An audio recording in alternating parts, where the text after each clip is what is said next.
Hai semua, hari ini aku mau buat kuping gajah supernya. Untuk isian toples lebaran nanti, bisa juga buat cemilan di rumah ataupun untuk ide jualan. Semoga video ini bisa membantu kalian, buat kalian yang lagi cari ide jualan ataupun ide isian toples lebaran nanti. Mau tahu gimana cara buatnya dan apa aja bahannya? Ikutin terus videonya sampai selesai ya. Langkah pertama, aku mau siapin larutan santannya terlebih dahulu. Di sini aku pakai santan kemasan instan yang 65 ml. Tuang santan kental ke dalam wadah. Di sini saya menggunakan wadah ukur seperti ini. Kemudian tambahkan sedikit air sampai volume larutan santan menjadi 100 ml. Lalu aduk, kemudian kita sisihkan terlebih dahulu. Langkah selanjutnya, siapkan wadah, tuang 300 gram tepung terigu protein sedang yang sudah diayak sebelumnya. Kemudian tuang juga 25 gram tepung tapioka ataupun tepung kanji singkong. Kemudian tuang juga 60 gram gula halus, 20 gram susu bubuk denkau, setengah sendok teh garam halus. Kemudian semua bahan keringnya kita aduk sampai tercampur.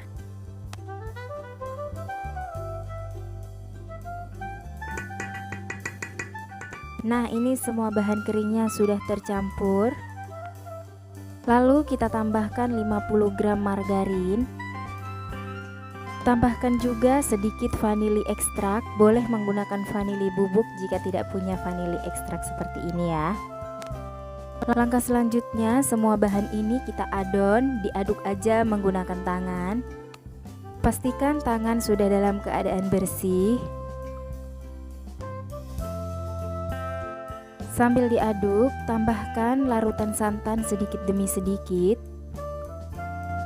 Tuang sampai semua larutan santannya habis. Dan adonannya diaduk hingga kalis.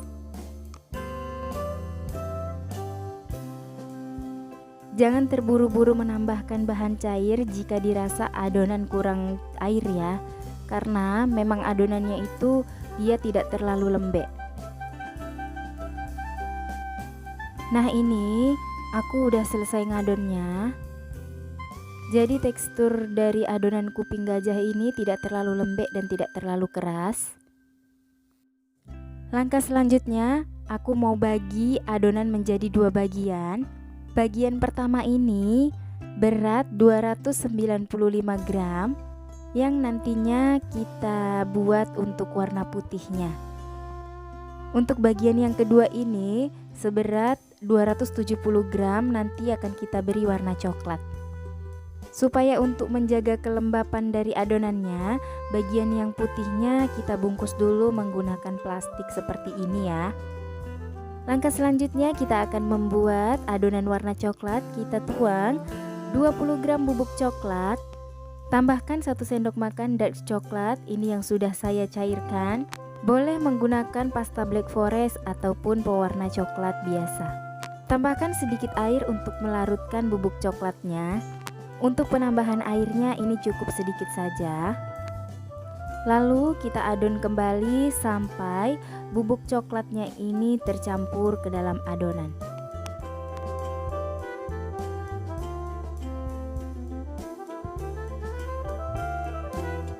Adonan coklatnya sudah selesai. Langkah selanjutnya, aku mau bagi-bagi adonan dulu menjadi 4 bagian. Kita ambil adonan putih terlebih dahulu. Lalu adonan warna putih ini kita bentuk memanjang, lalu kita potong menjadi 4 bagian. Kita buat bentuk bulat dan usahakan untuk besarnya sama rata.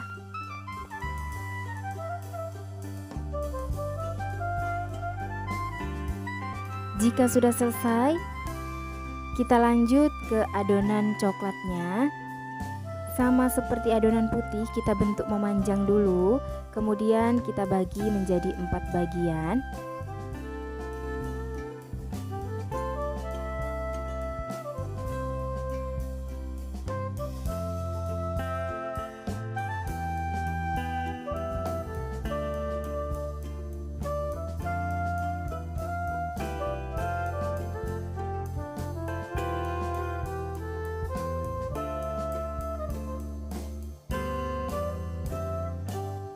Nah, ini aku udah selesai bentuk-bentukin bulat seperti ini. Lalu semua adonannya ini aku tutup menggunakan plastik supaya untuk menjaga kelembapan adonannya. Langkah selanjutnya, di sini kita memasuki proses pembuatannya. Ambil satu bagian adonan. Di sini aku mengambil adonan berwarna coklat, lalu aku pipihkan dan aku beri alas plastik lagi di bagian atasnya. Lalu pipihkan. Ini aku pipihkannya menggunakan rolling pin seperti ini. Aku pipihkan ataupun ditipiskan sampai tipis.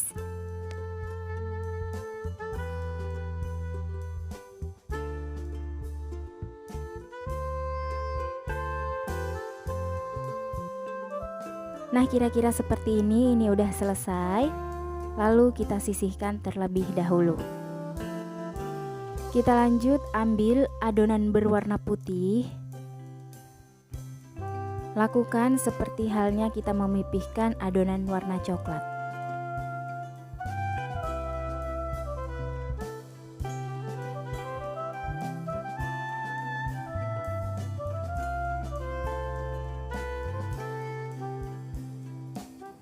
Ini aku udah selesai sampai ke adonan yang terakhir. Langkah selanjutnya, ambil adonan berwarna coklat yang sudah kita tipiskan ataupun kita pipihkan. Lalu olesi bagian permukaannya menggunakan putih telur. Ini wajib menggunakan putih telur, tidak boleh diganti menggunakan air ataupun apapun. Pastikan teroles menggunakan putih telurnya dengan rata. Kemudian kita beri adonan warna putihnya di bagian atasnya. Jadi sebelum ditempel menggunakan adonan putih itu diberi putih telur dulu ya, supaya benar-benar lengket dan ketika digoreng itu tidak lekang ataupun tidak lepas lapisannya. Supaya lebih rapi, ini bagian pinggir-pinggirnya yang tidak rapi ini aku potong. Lalu sebelum kita gulung, kita beri olesan putih telur kembali supaya gulungan adonan kuping gajahnya ini benar-benar lengket dan benar-benar tergulung ya. Cairan putih telurnya ini tidak bisa diganti dengan cairan apapun ya, wajib dengan putih telur.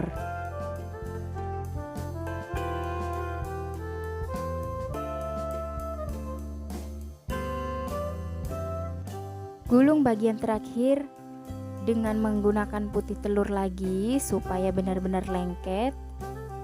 Kemudian adonan yang sudah digulung, saya gulung lagi menggunakan plastik seperti ini.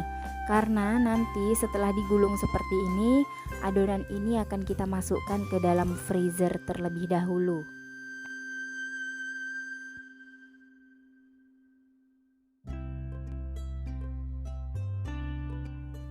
Kalau yang tadi bagian bawahnya warna coklat, ini aku mau buat bagian bawahnya itu ataupun bagian luarnya itu warna putih. Lakukan hal yang sama seperti kita menggulung adonan yang pertama tadi. Untuk warna ataupun variasi bentuk luar dalamnya itu sesuai selera teman-teman ya. Boleh bagian luarnya itu warna coklat ataupun bagian luarnya itu warna putih seperti ini.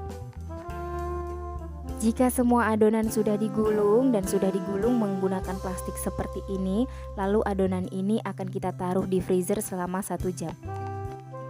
Nah, ini setelah adonan dimasukkan ke dalam freezer selama 1 jam, adonannya sudah mengeras. Nah, langsung aja ini aku potong ya. Aku potong menggunakan pisau cutter yang masih baru. Diiris, jangan terlalu tipis dan jangan terlalu tebal juga. Kenapa adonannya wajib dimasukkan ke dalam freezer dulu? Ya, karena kalau adonannya tidak dimasukkan ke dalam freezer, ketika kita potong seperti ini adonannya itu lembek ya. Dan jadi kuping gajahnya itu tidak bulat-bulat, tapi dia bakalan penyok-penyok. Nah, ini hasilnya kuping gajahnya sudah saya iris. Kuping gajahnya ini siap untuk digoreng ya. Selanjutnya kita akan lanjut goreng kuping gajahnya ke dalam minyak yang sudah benar-benar panas. Ketika menggoreng kuping gajah ini, setelah kita potong-potong adonan kuping gajahnya itu diusahakan langsung digoreng ya. Jadi jangan nunggu terlalu lama, nanti kuping gajahnya itu bakal kembali lunak ataupun kembali lembek. Kita goreng kuping gajahnya menggunakan api sedang cenderung kecil, jangan menggunakan api sedang ke besar ya, nanti hasilnya bakalan cepat gosong. Jangan lupa sambil diaduk-aduk supaya kuping gajahnya tidak cepat gosong ya. Sebelum kuping gajahnya mengering di kuali, langsung aja kita angkat ya, supaya hasilnya cantik dan tidak gosong. Kemudian lanjut goreng irisan kuping gajah selanjutnya. Jika teman-teman sudah terlanjur memotong adonan kuping gajahnya ini terlalu banyak, jadi potongan kuping-kuping gajahnya ini sebelum digoreng bisa dimasukkan ke dalam freezer dulu, supaya potongan kuping gajahnya ini tidak lembek ya. Goreng sampai semua potongan kuping gajahnya habis. Nah, ini dia hasilnya. Ini aku udah selesai goreng semua kuping gajahnya. Ini hasilnya tuh bener-bener renyah banget. Tuh teman-teman bisa lihat ya, cantik-cantik banget. Pokoknya ini mantep banget kalau buat isian toples lebaran. Tuh teman-teman bisa dengar juga, tadi tuh bener-bener renyah banget, kriuk banget. Ini buat cemilan juga enak banget, ataupun kalau teman-teman mau buka PO buat lebaran nanti buat dijual, ini oke banget. Resep ini benar-benar mantep banget pokoknya. Rasa kuping gajahnya ini lebih nyoklat daripada yang sering dibeli ya, karena kita tadi pakai di sisi ya. Langsung aja ini dimasukkan ke dalam toples kalau buat hidangan lebaran ya. Jika buat dijual bisa aja langsung dikemas. Tips dan trik, ketika kita potong adonan kuping gajahnya, boleh ditaburi tepung terigu sedikit ya bagian permukaan adonan yang mau dipotong. Angkat kuping gajah sebelum berwarna kuning keemasan supaya hasilnya itu putih dan cantik. Nah, itu tadi tips dan trik dari saya. Sampai di sini dulu video saya kali ini. Semoga videonya bermanfaat. Sampai jumpa di video selanjutnya. Terima kasih.